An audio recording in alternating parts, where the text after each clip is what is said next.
here's another little fun little thing, and it's not that I'm hiding it in there. You'll see it in Golden Doll for absolute sure. You'll see it in Golden Doll as the story progresses. When she has her epiphany moment, you, as the reader, will have your epiphany moment, or you should. That's when all the butterfly stuff should catch up if you've been paying attention to the butterflies. That's when it all is like light bulb. Um, but there are parts that you'll see. What I do, a dominant doesn't just say, okay, let me go put on my cargo kilt and let me put on my vest or let me put on my black clothes or my black leather pants and I'm going to go down to the local dungeon play space and I'm going to play. This can happen. But this is not what dominance is. That's an activity that dominants do. That is not what a dominant is. Playing with whips and floggers and paddles and candle wax and whatever. Those are things that dominants do for either play or punishment or reward or whatever, depending on what the couple's dynamic is and how they choose to play. The dominance can be in the slightest of ways. Because a dominant that is truly dominant, it's organic, it's in every molecule of who he is or she. I only write male dominant at this point.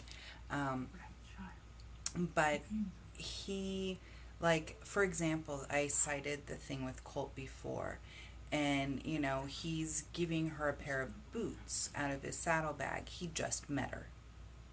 And he's giving her a pair of boots out of his saddlebag.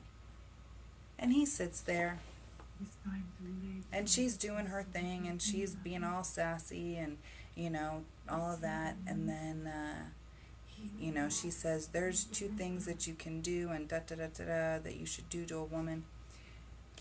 Da da da da. She comes over to him and he said, yeah, there's another way. You get them to come to you. That is the epitome.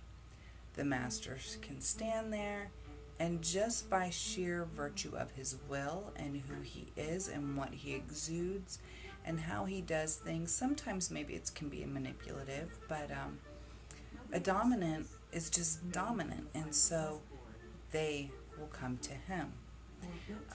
And so the characters I write, watch them, pay attention to my men, even if they don't have a whip in their hand.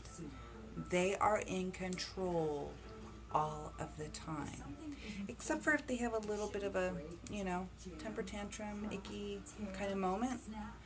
But even still, they're almost in control all of the time because that's who they are. It's not a disguise. It's not a Halloween costume. It's not because they're malfunctioned. They're dominant. They're in control. They exude that alpha thing. They couldn't be a beta any more than a beta could be an alpha. So it's who they are, and it's who they are to their bones, and that's what they do.